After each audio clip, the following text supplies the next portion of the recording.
নমস্কার বন্ধুরা, কাজল ভিলেজ কিচেনে সকলকে স্বাগত জানাই। রোজকারের মতো আজও রান্নাঘরে চলে এলাম। আজকে একদম সয়াবিন আর মুগের ডাল দিয়ে একদম নিরামিষ একটি পদ আপনাদের সঙ্গে শেয়ার করব। তার জন্য প্লিজ প্রথম থেকে লাস্ট পর্যন্ত ভিডিওটি দেখতে থাকুন। আশা করছি বেশ কিন্তু ভালো লাগবে। চলুন তাহলে শুরু করা যাক। তো দেখুন, এখানে আমি মুগের ডাল নিয়ে নিয়েছি। তো এটাকে আমি 3 থেকে 4 ঘন্টা ভালো করে ভিজিয়ে রেখেছিলাম। দেখুন, তো নিরামিষ দিনে যদি এইভাবে একটু সয়াবিন আর মুগের ডাল দিয়ে রান্না করা যায় তাহলে কিন্তু অনায়াসে এক থালা ভাত নিমিষেই খাওয়া যায়। তো দেখুন, এখানে একটা মিক্সিং জার নিয়ে নিয়েছি। এই মিক্সিং জারের মধ্যে দিয়ে দেব আমি মুগের ডাল। তো চাইলে তোমরা কিন্তু ছোলার ডাল, মটর ডাল, যে কোনো ডাল নিতে পারো। তো অন্য দিনে কিন্তু মুসুর ডাল দিয়েও এই রান্নাটা করতে পারো। তো নিয়ে নিলাম ডালটা। এবারে ডালের মধ্যে দিয়ে দেব আমি অল্প একটু জল, একদম অল্প একটু দিয়ে দিলাম, 2 চামচের মতন। আদা নিয়েছি আমি, এই 2 টুকরো আদা দিয়ে দেবো, আর 2টো কাঁচা লঙ্কা নিয়েছি। দিয়ে এটা মিক্সিতে দিয়ে খুব ভালো করে আমি এটাকে বেটে নেব। তো দেখুন, এই অপর দিকে গ্যাস অন করে দেব। কড়াটা গরম হতে বসিয়ে দিলাম। কড়ার মধ্যে দিয়ে দেব আমি জল, 1 বাটি জল দিয়ে দিলাম। আর এর মধ্যে দিয়ে দেব স্বাদ মতো বা মাপ মতো লবণ। তো দেখুন, লবণটাও দিয়ে দিলাম। জলটা যখন গরম হবে, তো দেখুন জলটা কিন্তু বেশ গরম হয়ে গেছে। এবার আমি 1 বাটি এখানে সয়াবিন নিয়েছি। সয়াবিনটাও কম বেশি নিতে পারেন, আর কিন্তু চাইলে পরে এই ডালটাও কম বেশি নিতে পারেন। আর ডালটা দেখুন, অপর দিকে ডালটা এইভাবে আমি বেটে নিয়েছি কাদা কাদা মতো করে। দেখুন, এইভাবে কিন্তু ডালটাকে বেটে নিতে হবে। তো দেখুন, সয়াবিনটা একদম সিদ্ধ হয়ে গেছে আর ফুলে দেখুন কতটা বড় হয়ে গেছে। এবারে আমি সয়াবিনটাকে এই ঝাঁঝরির মধ্যে জলটাকে ঝেড়ে নেব। তো দেখুন, এবারে ঝাঁঝরি থেকে জলটা ঝেড়ে দিয়ে আমি একটা বাটির মধ্যে নিয়ে নিয়েছি। এবারে এর মধ্যে জল দিয়ে দেব। দিয়ে এই ঠান্ডা জলের মধ্যে ধুয়ে এইটাকে আমি ভালো করে তুলে নেব। তাতে করে সয়াবিনটার যে একটা কাঁচা গন্ধ থাকে, এইটা কিন্তু এই ঠান্ডা জলে ধোয়ার পরে একেবারে চলে যাবে। তো এবারে এইটাকে নিংড়ে এইভাবে আমি যতটা পারবো জলটাকে ফেলে দেব। তো দেখুন, ভালো করে নিগড়ে একদম একদম চিপে জলটাকে যতটা ফেলে দিয়েছি। আমি যেই মিক্সিতে আমি ডালটাকে বেটেছিলাম, এই মিক্সিনের মধ্যেই দিয়ে দেব আমি এই সিদ্ধ করে রাখা সয়াবিনগুলোকে। দিয়ে আমি কাদো কাদো মতো করে এটাকেও আমি ভালো করে মিক্সিতে দিয়ে বেটে নেব। তো দেখুন, এইটাকেও বেশ ভালো করে মিক্সিতে দিয়ে আমি বেটে দিয়েছি। তো বাটাটা দেখুন কিরকম হয়েছে। তো এরকমই দানা দানা মতো ভাব থাকবে। অপর দিকে দেখুন, আমি ফের কড়া গরম হতে বসিয়ে দিয়েছি। কড়ার মধ্যে দিয়ে দেব আমি সর্ষের তেল। তো দেখুন, দিয়ে দিলাম সর্ষের তেল। ওই 1.5 থেকে 2 চামচ মতো তেলটা হবে। তো দেখুন, তেলটা কিন্তু বেশ গরম হয়ে গেছে।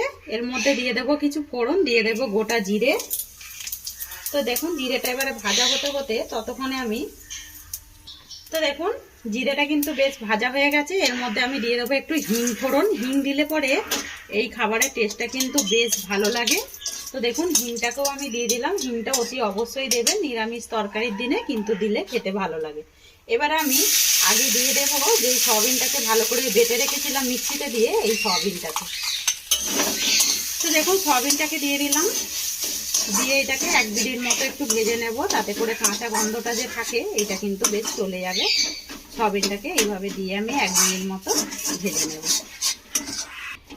তো দেখুন, 1 মিনিট মতো দিয়ে আমি সয়াবিনটাকে হিং আর জিরের মধ্যে ভেজে নিলাম। এবার আমি যেই বেটে রেখেছিলাম মুগের ডালটা, এটা আমি দিয়ে দেব। কাঁচা লঙ্কা আর আদা দিয়ে যে বেটে রেখেছিলাম, এটাকে আমি সমস্তটাই এর মধ্যে দিয়ে দেব। তো দেখুন, ডালটাকেও দিয়ে দিলাম আমি। দিয়ে এবারে এর মধ্যে আরো কিছু উপকরণ দেব। এবারে দিয়ে দেব স্বাদ মতো লবণ বা মাপ মতো লবণ। লবণ কিন্তু আমি সয়াবিনে ব্যবহার করেছি, তো আমি আবারও ডালের মধ্যে দিয়ে দিলাম লবণ। এবারে এখানে দিয়ে দেব আমি হলুদের গুঁড়ো। তো দেখুন, এখানে দিয়ে দিলাম হলুদ গুঁড়ো, আর দিয়ে দেব আমি জিরে গুঁড়ো। তাহলে পরে খেতে কিন্তু টেস্ট হবে। তো এর মধ্যে দিয়ে দিলাম জিরে আর হলুদের গুঁড়ো। দিয়ে আবারও একটু মিশিয়ে নেব। এটা যখন নাড়াচাড়া করতে করতে দেখবেন একটা সময় এটা একদম শুকিয়ে আসবে। এবারে এর মধ্যে দিয়ে দেবো আমি চিনি। তো দেখুন, এখানে আমি 1/2 চামচের মতো চিনি নিয়েছি। এই চিনিটাকেও দিয়ে দেব। চিনিটা অতি অবশ্যই দেবেন, তাতে করে কিন্তু টেস্ট হবে, ভালো টেস্ট লাগে খেতে। এবারে চিনিটাকেও দিয়ে এইভাবে আমি ভালো করে মিশিয়ে নেব। তো দেখুন এটাকে নাড়তে নাড়তে কিন্তু একটা ডোর পরিণত হয়ে গেছে, দেখুন এরকম। তো এবারে এটাকে আমি থালার মধ্যে বা প্লেটের মধ্যে নামিয়ে নেব। তো দেখুন থালাটাকে আগে থেকে আমি একটু তেল মাখিয়ে রেখেছি, এই থালার মধ্যে আমি এটাকে নামিয়ে নেব। তো দেখুন নামিয়ে নিয়েছি। তো এটা একটু গরম গরম থাকার অবস্থাতেই কিন্তু এটাকে থালার মধ্যে সেট করে নিতে হবে। এইভাবে সেট করে নেব। তো দেখুন এটাকে আমি বেশ হাত দিয়ে এইভাবে একটু সেট করে দিয়েছি। আপনারা চাইলে কিন্তু খুন্তি দিয়ে যে কোনো দিয়ে কিন্তু এইভাবে সেট করে দিতে পারেন। তো এটাকে এবারে একটু ঠান্ডা করে নেব। তো দেখুন বেশ ভালো করে ঠান্ডা করে নিয়েছি। ঠান্ডা করার পরে দেখুন কতটা শক্ত হয়ে গেছে। তো এবার আমি ছুরিটার মধ্যে একটু তেল লাগিয়ে নিলাম। এবারে এটাকে কেটে নেব। তাহলে ছুরিতে তেল লাগালে তাহলে ছুরির মধ্যে খুব একটা লেগেও যাবে না, আর সুন্দরভাবে কিন্তু এটা কাটাও হবে ধোকাগুলো। তো দেখুন এইভাবে আমি পিস করে নিলাম, আবার আমি এইভাবে পিস করে নেব। তো তোমরা চাইলে যে যেরকমভাবে পিস করে নিতে পারো, আমার এরকমই দেখতেও ভালো লাগে, তাই আমি এইভাবে এগুলোকে পিস করে নেব। তো দেখুন সবগুলোকেই বেশ পিস করে নিলাম। পিস করার পরে দেখুন ধোকাগুলো কতটা সুন্দর হয়েছে, কতটা সুন্দর লাগছে বলুন। তো এইগুলোকে এবার তুলে নেব। দেখুন কড়া কিন্তু গরম হতে বসিয়ে দিয়েছি। কড়ার মধ্যে দিয়ে দেব সাদা তেল। তো সাদা তেলে এই রান্নাটা আমি করব এবারে। তো একটু বেশি তেল লাগবে। দেখুন তেল আমি দিয়ে দিলাম। এখানে আমি একটা বাটি নিয়েছি, এই বাটির মধ্যে দিয়ে দেব আটা। এখানে আমি 2 চামচ মতো আটা নিয়ে নিয়েছি। আটার মধ্যে দিয়ে দেব জল। জলটা দিয়ে আটাটাকে একটু ভালো করে এইভাবে গুলে নেব। আর একটু জল দেব। জল দিয়ে এবারে ভালো করে এটাকে ফেটে নেব। তো দেখুন আমি আটাটাকে বেশ ভালো করে ফেটে নিয়েছি। এবারে এখান থেকে একটা করে ধোকা নিয়ে নেব, এই আটার মধ্যে দিয়ে দেব। দিলে পরে একটাও ধোকা কিন্তু ভাঙবেও না, আর ভালোভাবে হবে। অপরদিকে দেখুন তেল কিন্তু বেশ খুব ভালো করে গরম করে নিয়েছি। এবারে আমি এই ধোকাগুলোকে এক এক করে এইভাবে দেব, এই আটার গোলার মধ্যে দিয়ে আমি তেলের মধ্যে ছেড়ে দেব। এইভাবে আমি সমস্ত ধোকাগুলোকেই দিয়ে দেব। তো দেখুন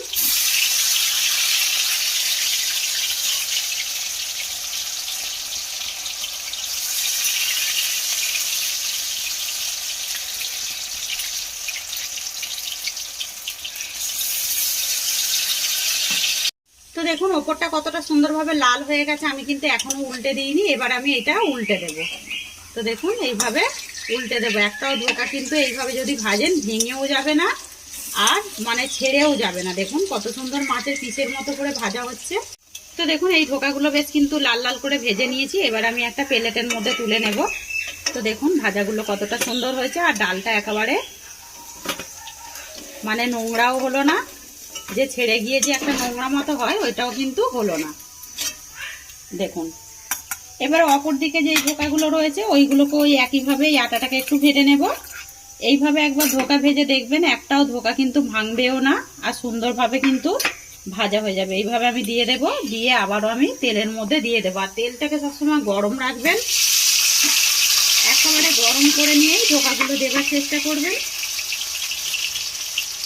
তো এই ধোকাগুলো ভেজে ফিরে আসছে।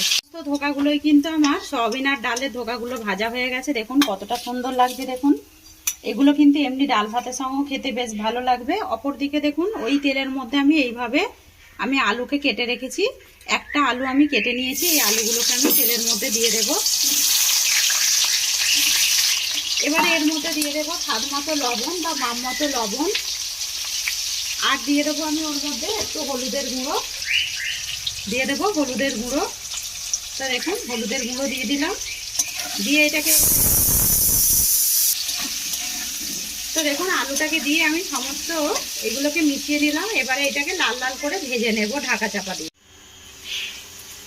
দেখুন ঢাকা চাপা দিয়ে বেশ কিন্তু আলুগুলো লাল লাল করে ভেজে নিয়েছি। ভাজাটা দেখুন কতটা সুন্দরভাবে ভাজা হয়ে গেছে। একদম আলু কিন্তু অনেকটাই সিদ্ধ হয়ে গেছে ভাজতে ভাজতেই। ফাঁকে ফাঁকে একবার করে মানে নাড়াচাড়া করে দিয়েছিলাম।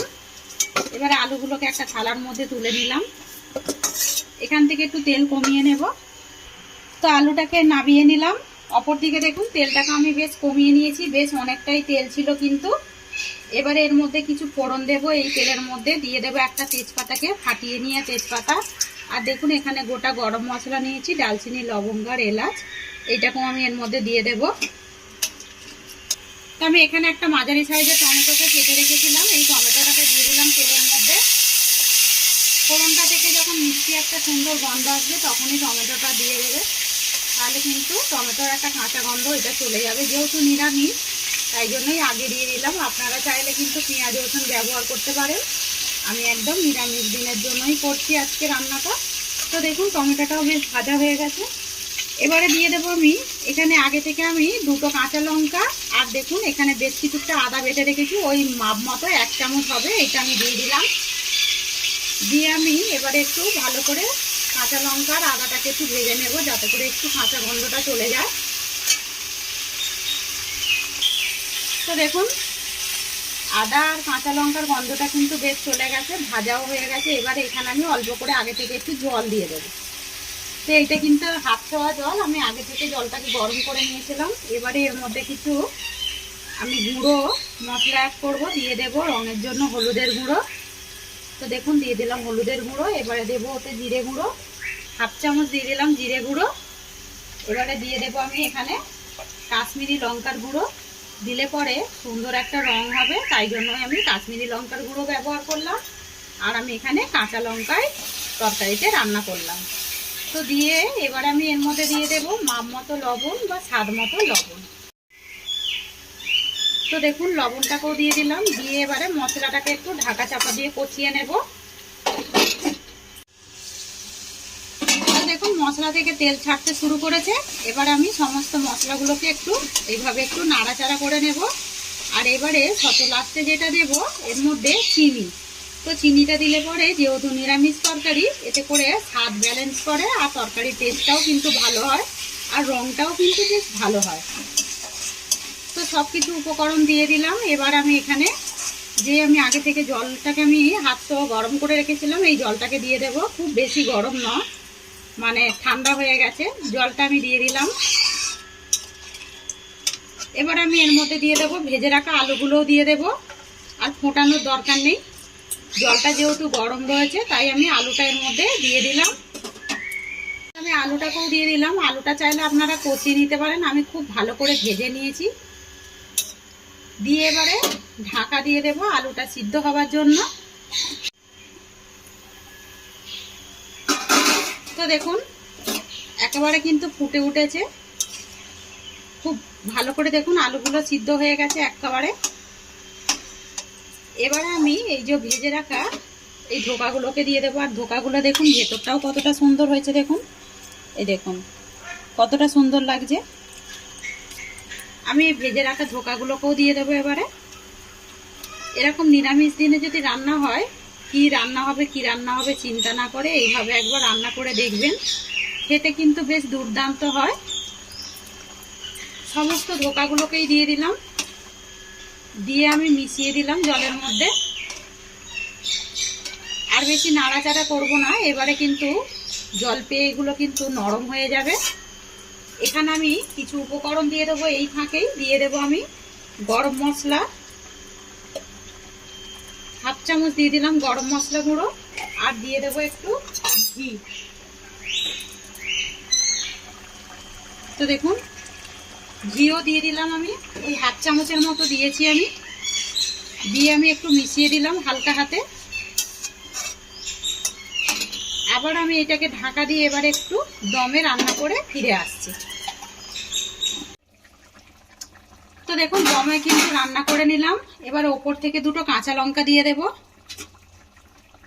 এটা আগে দিলেই একটু ভালো হতো, আমি এখন দিয়ে দিলাম। দিয়ে এবার এটাকে ঢাকা দিয়ে এখন আমি রেস্টে রেখে দেবো। তো তরকারির কালারটা দেখুন কতটা সুন্দর হয়েছে। যদি এরকম রেসিপি ভালো লেগে থাকে একটা লাইক করবেন, বন্ধুদের সঙ্গে শেয়ার করবেন, আর এই ছোট্ট চ্যানেলটিকে সাবস্ক্রাইবার করে নেবেন। আমি একটু ঢাকা দিয়ে এই সময় একটু গ্যাসটাকে অফ করে রেখে দেবো, তারপর আমি দেখাচ্ছি কিরকম রান্নাটা হয়েছে। তো দেখুন একেবারে নামিয়ে নিলাম, কতটা সুন্দর হয়েছে দেখুন, আর রংটাও দেখুন কতটা সুন্দরভাবে হয়েছে, দেখেই কিন্তু জিভে জল চলে আসবে। এটা কিন্তু গরম ভাতের সঙ্গে বেশ দারুণ লাগবে। রেসিপিটি যদি ভালো লেগে থাকে লাইক শেয়ার কমেন্ট করবেন, বন্ধুদের সঙ্গে শেয়ার করবেন, আর এই ছোট্ট চ্যানেলটিকে সাবস্ক্রাইবার করে নেবেন আমার এরকম নিত্য নতুন রান্নার জন্য। পাশে থাকা বেল আইকনটি প্রেস করবেন। সবাই ভালো থাকবেন, সুস্থ থাকবেন, ধন্যবাদ। আবারও কিন্তু নতুন ভিডিও নিয়ে ফিরে আসবো।